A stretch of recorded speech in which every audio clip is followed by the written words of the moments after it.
Here we go.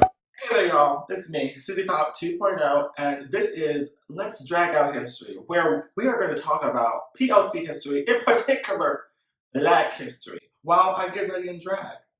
So let's get started. Okay. All right. So today we're going to talk about the Atlantic slave trade. Let me tell you, the research that I have gone through for this topic, you will be shocked and amazed. And yes, there may be a little bit of an echo. Just like you, I am learning, how to be a better person and how to film better, apparently. So if there's an echo, you can deal with it.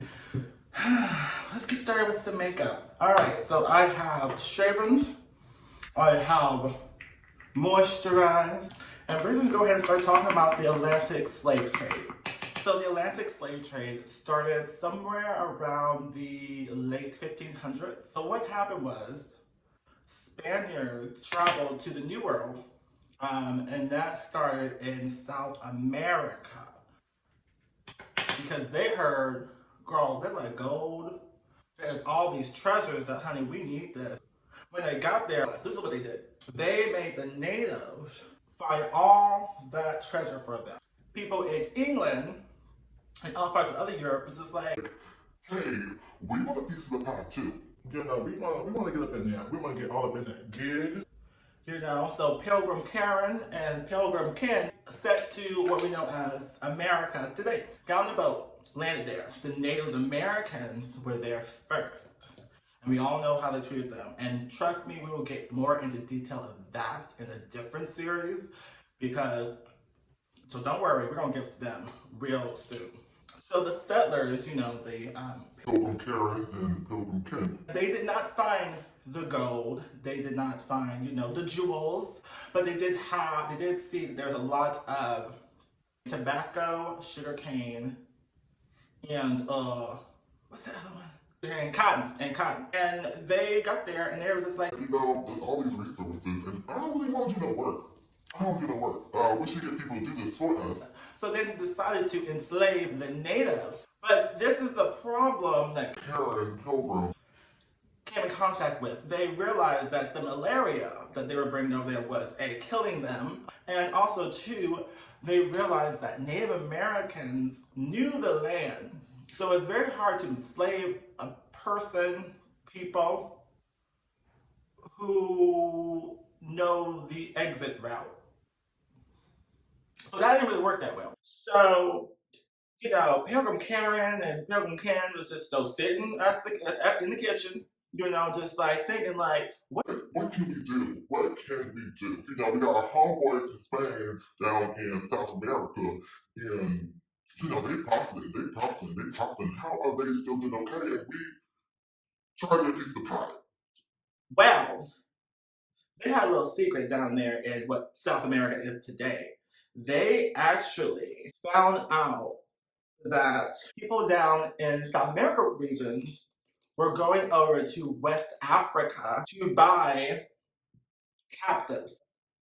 And Karen was just like, oh, bitch, they do got like secrets and shit? Oh, hell no. No. Karen, I want you to go get your homeboys, get them all together,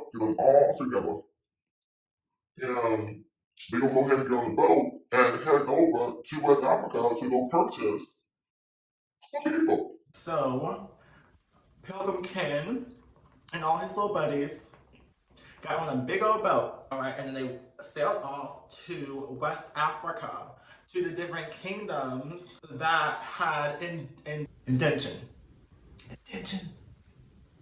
And there were not enough settlers or indentured servants. So anyway, they went down there, went to the kingdoms that had these. Now there's a difference between a slave and a captive or indentured servants. So slavery is something that was inherited. It was like, you're a slave, your children's a slave. There's no chance of getting out of it. But when these kingdoms were having these captives or indentured servants, it was because they were prisoners of war from a different tribe.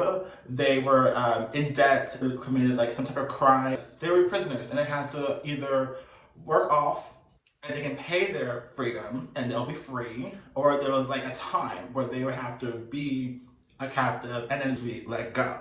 So they were not slaves. So as they arrive to the kingdoms, they talk to the king. They're like, I hear like you giving out people, like we can pay for them, and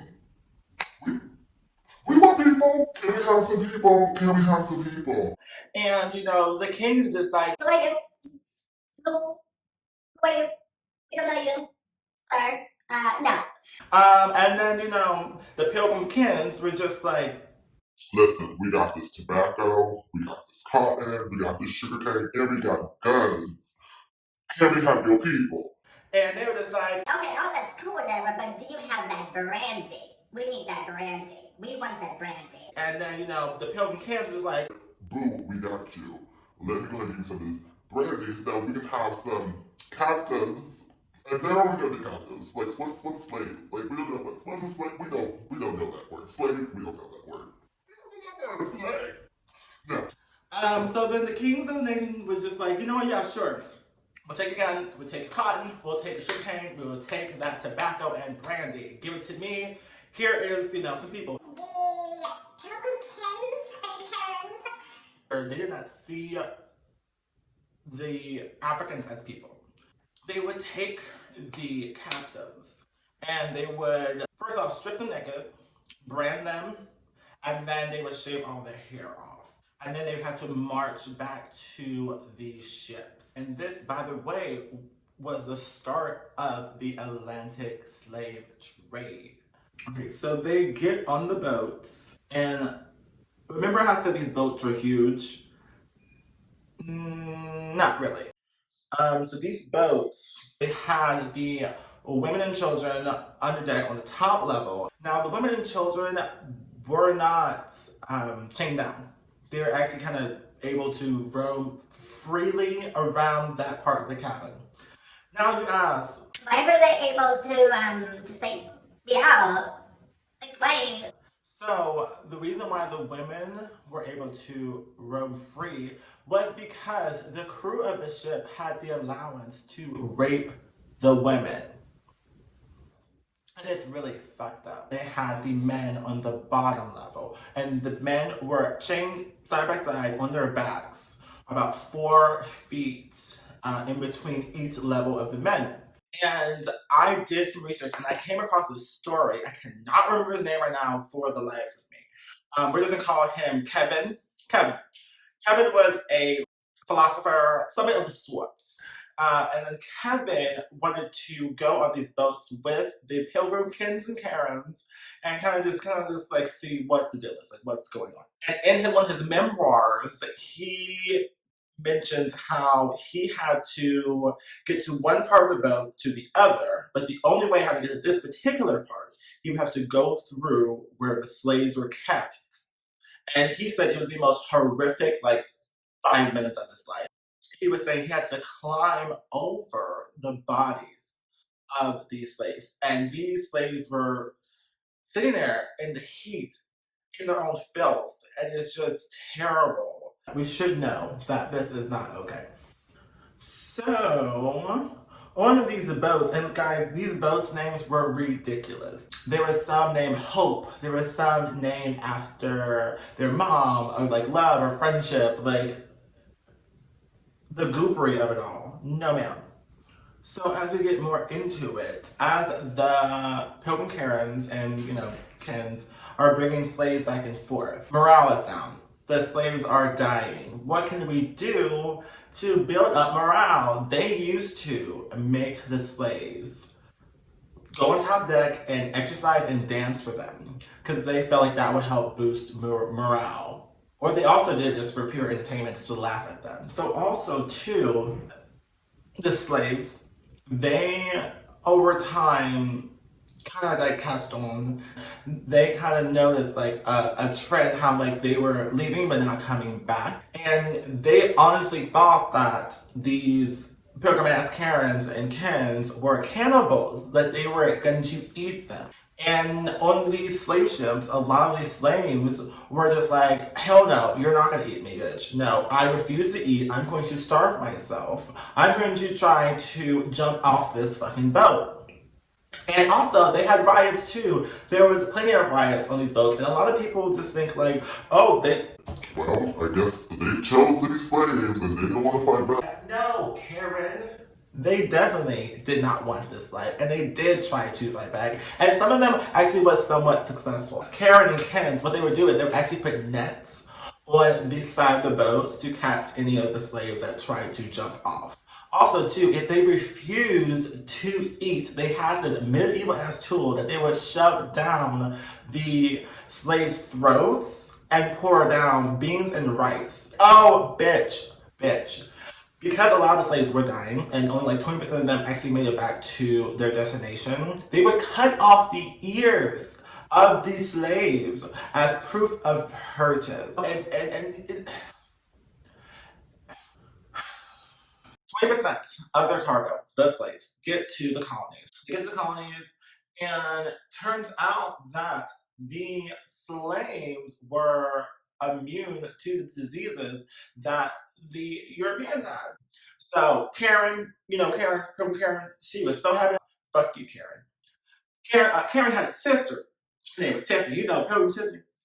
Pilgrim Karen and Pilgrim Tiffany put it together in the heads like, We should breed. Oh yeah, I said breed the slaves and the Native Americans. That way they have immunity to diseases, but also they'll know the land. excuse me. No, ma'am. Fuck you. Did I say fuck you, Karen? Fucking Karen. Oh my god, the Pilgrim Karen and Ken, they are making such a profit off of having these slaves because of of course, the tobacco, cotton, and sugarcane. Now, sugarcane took a lot of time to crystallize, which took away from the profits. So, them having slaves that could work these long hours to crystallize this sugarcane, they would get all the pilgrims, Karen, they would get all the benefits from it because they didn't have to pay them. So, boom, the Atlantic slave trade is popping, it is booming, taking advantage of Black people.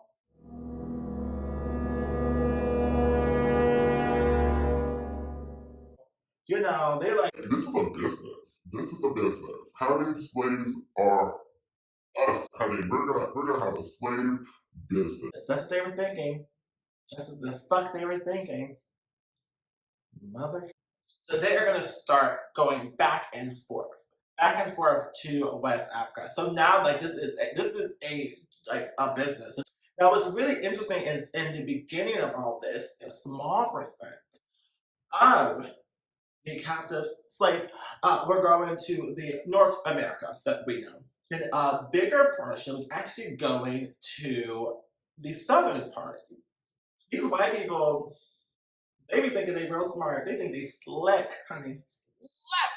So they would buy these slaves, and then what they would say is, So we're just gonna go ahead and let them marry and, start families just to sell them to get a profit. as they're still going back to West Africa to get more slaves. These white people are just super money hungry. So anyway, they are going back and forth to the Africa. Over time, some of these kingdoms were catching on to what they were doing. They were catching on. There is actually a few kingdoms that actually banned the slave trade. They kind of figured like, is this like a slave trade? What are you doing? What are you doing to these people that we are dealing with? I feel like you're taking these people and doing something really awful to them. The main product that these pilgrim ass Karens and Kens wanted were young Black men, 13 to like 29.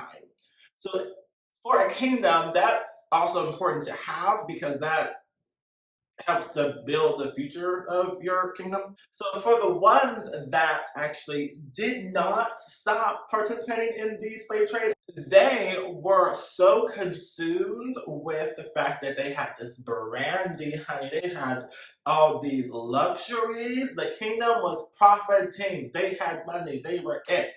They ran out of people. These ass motherfuckers were taking their young man. So therefore, all they had left in their kingdom was old people, women, and children.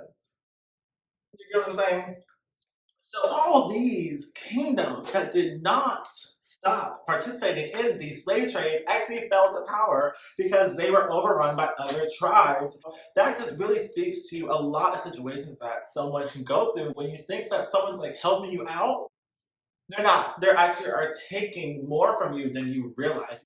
The slave trade still did continue because there was still, kingdoms that still allowed them to purchase these people. No one of those kingdoms truly knew the injustice and the treatment that the people that they're allowing to be purchased wasn't going to be that horrible. So yeah, the slave trade is still happening, honey. They are making so much profit off of this business transaction of buying servants and making them slaves. Isn't that just the business plan of 2020? Huh, Karen? I know you're watching, Karen. I know you are. Stop being racist for 5 seconds and listen to some shit, okay?